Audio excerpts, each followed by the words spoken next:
The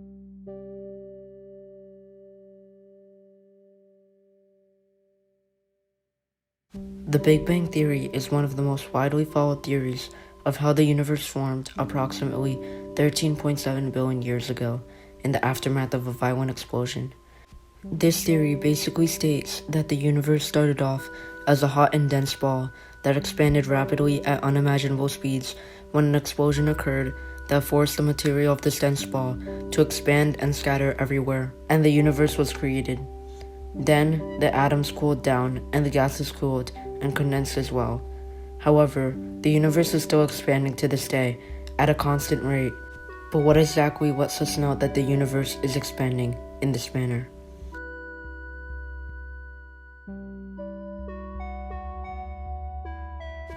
Despite the fact that many people believe that the Big Bang Theory is skeptical, scientists did come up with evidence that proves that the universe is expanding and formed the way the theory suggests. One piece of evidence that makes this theory a possibility is the redshift of galaxies that were detected. This is actually an example of the Doppler effect. The Doppler effect is an increase or decrease in the frequency of sound, light, or other waves as the source and observer move away or closer together. Redshifted objects indicate that the object is moving away from the observer or is further away from the observer, which also indicates longer wavelengths, whilst blue-shifted objects are moving towards the observer or are closer to the observer, which translates to shorter wavelengths. Scientists also detected cosmic background radiation, which were detected as faint radio waves. This also helps support the Big Bang Theory, and this radiation is believed to have formed during the Big Bang.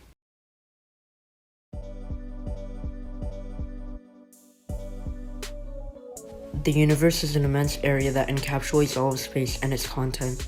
The universe is filled with billions of galaxies and black holes, which are thousands of light years in diameter in and of itself. Our Milky Way is known to have over 200 billion stars. With that being said, there are many types of celestial formations in our universe. Let us look at one of these common celestial formations in our universe, which is a galaxy. There are billions of galaxies in our universe, but not all of these galaxies are the same. In fact, some appear to be very different from each other.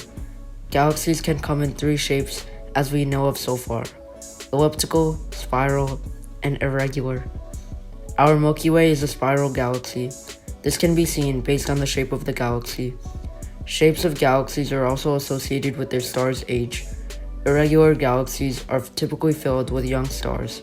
Elliptical galaxies are mostly filled with old stars, and spiral galaxies, like our Milky Way, are filled with both old and young stars. Galaxies that are close together are known as galaxy clusters.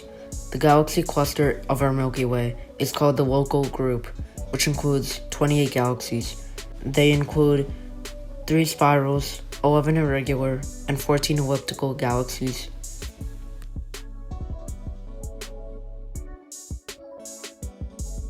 One of the most common celestial beings in the universe are known as stars. Stars are defined as large balls of gas that are held together with the help of gravity. It produces tons of energy and releases immense amounts of light. In most stars that are in the universe, the energy that is produced is caused by nuclear fusion, which is a reaction that causes a tremendous amount of energy to be released. This happens when 4 hydrogen nuclei combine to form 1 helium nucleus. This energy released by stars radiates into space in the form of electromagnetic energy. These stars are also classified under 2 main categories: luminosity and temperature.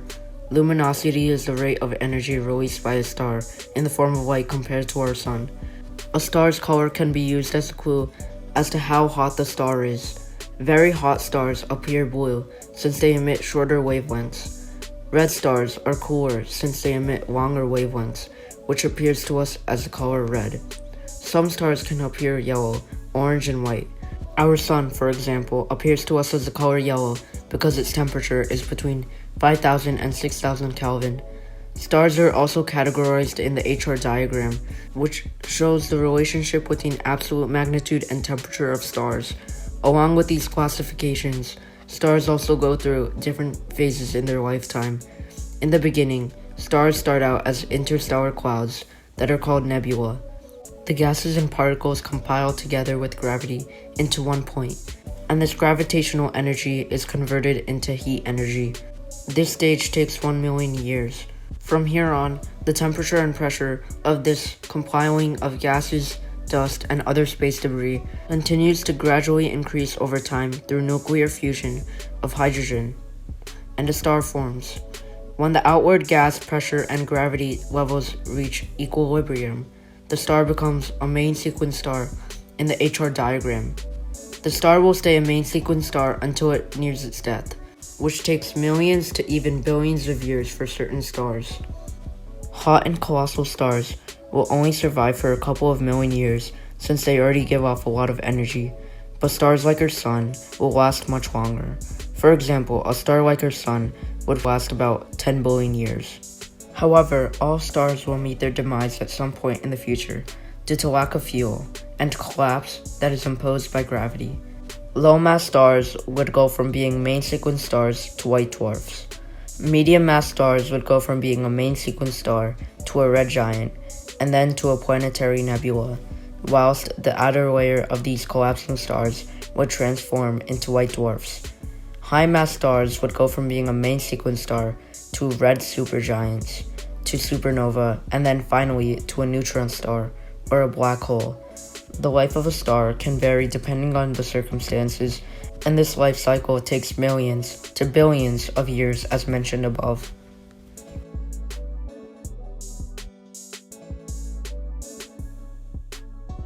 The Big Bang Theory, although widely believed today, is not factual. It is only a theory, and new theories may surface over the years that may provide more accurate information regarding the formation of the universe, but there will never be a theory that will be completely factual when talking about the formation of the universe, since there were no witnesses that saw this event unfold. Thus, the universe remains, and will still remain, a mystery in this way.